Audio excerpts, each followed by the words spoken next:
मध्य प्रदेश के राज्यपाल लालजी टंडन का आज सुबह निधन हो गया।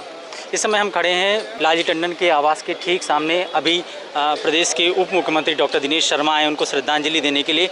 इससे पहले मुख्यमंत्री योगी आदित्यनाथ, केशव प्रसाद मौर्य सहित तमाम बीजेपी के बड़े नेता मध्य प्रदेश के दिवंगत राज्यपाल लालजी टंडन को श्रद्धांजलि देने के लिए पहुंचे थे। लालजी टंडन के व्यक्तित्व की अगर बात करें तो 12 वर्ष की उम्र से ही वे आरएसएस से जुड़े और इस दरमियान अटल बिहारी वाजपेयी के संपर्क में आए और उनसे नज़दीकियां इतनी बढ़ी कि 2009 में जब उनकी राजनीतिक विरासत यानी कि लखनऊ की संसदीय सीट पर लड़ने का अवसर उनको प्राप्त हुआ। यही नहीं, जब पूर्व प्रधानमंत्री अटल बिहारी वाजपेयी लखनऊ से चुनाव लड़ते थे तो उनके चुनाव प्रबंधन का पूरा दारोमदार लालजी टंडन के कंधों पर रहता था।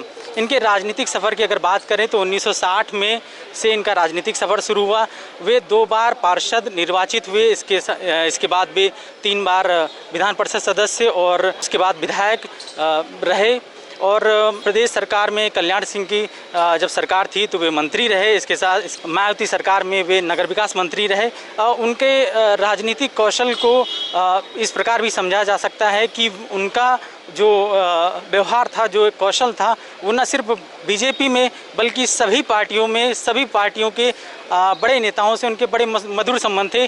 इसी का कारण ये रहा कि जब आज उनकी मृत्यु हुई तो सभी पार्टी के बड़े नेताओं ने शोक संवेदना व्यक्त की और इसे देश के साथ ही ये राजनीति के क्षेत्र के लिए एक बहुत बड़ी क्षति माना। उत्तर प्रदेश की राजनीति के दिग्गज और मध्य प्रदेश के राज्यपाल लालजी टंडन का मंगलवार सुबह 85 वर्ष की आयु में निधन हो गया। इसकी जानकारी उनके बेटे और प्रदेश सरकार में मंत्री आशुतोष टंडन ने ट्विटर पर एक पोस्ट के माध्यम से दी। उन्होंने अपने ट्वीट में लिखा, बाबूजी नहीं रहे। लालजी टंडन के निधन पर राष्ट्रपति रामनाथ कोविंद, प्रधानमंत्री नरेंद्र मोदी और उत्तर प्रदेश के मुख्यमंत्री योगी आदित्यनाथ सहित कई बड़े नेताओं ने गहरा शोक व्यक्त किया है। वहीं उत्तर प्रदेश सरकार ने 3 दिन के राजकीय शोक की घोषणा भी की है। लालजी टंडन को 11 जून को सांस लेने में दिक्कत हुई। इसके साथ ही उनको बुखार आया, जिसके बाद उन्हें लखनऊ के मेदांता अस्पताल में भर्ती कराया गया और यहाँ पर उनका ऑपरेशन हुआ। वहीं 13 जून को उनकी जब हालत क्रिटिकल हुई तब से वे लगातार मेदांता में एडमिट रहे। वहीं कल रात को उनकी तबीयत अचानक बहुत बिगड़ गई। उन्हें फुल सपोर्ट वेंटिलेटर पर रखा गया और आज सुबह उन्होंने अंतिम सांस ली। उनके बेटे आशुतोष टंडन जो प्रदेश सरकार में कैबिनेट मंत्री हैं, इन्होंने ट्वीट कर ये जानकारी दी कि बाबूजी नहीं रहे। आपको बता दूं कि इस समय आशुतोष टंडन के सरकारी आवास पर उनका पार्थिव शरीर रखा हुआ है। यहाँ पर प्रदेश के कई बड़े नेता, विधायक, सांसद आप देख रहे हैं कि वो आ रहे हैं अपने नेता को श्रद्धांजलि देने के लिए।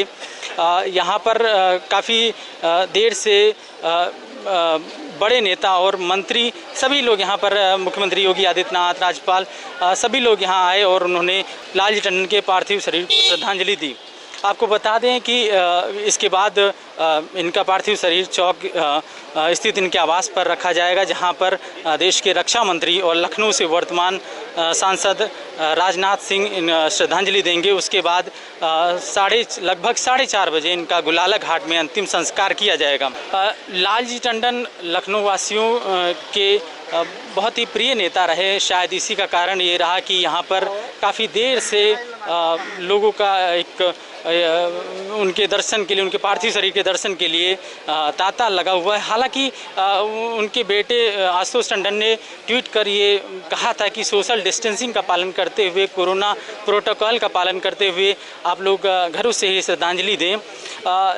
लेकिन उसके बावजूद भी लोग अपने आप को नहीं रोक सके और यहाँ पर वे अंतिम दर्शनों के लिए आ रहे हैं।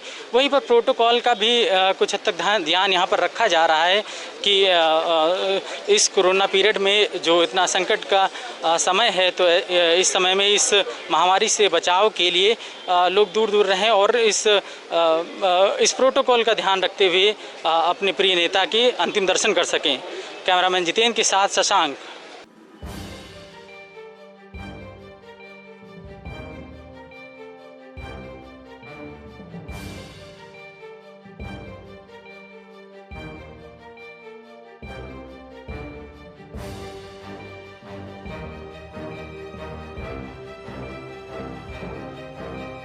देश की राजनीति की दिशा तय करने वाला प्रदेश उत्तर प्रदेश।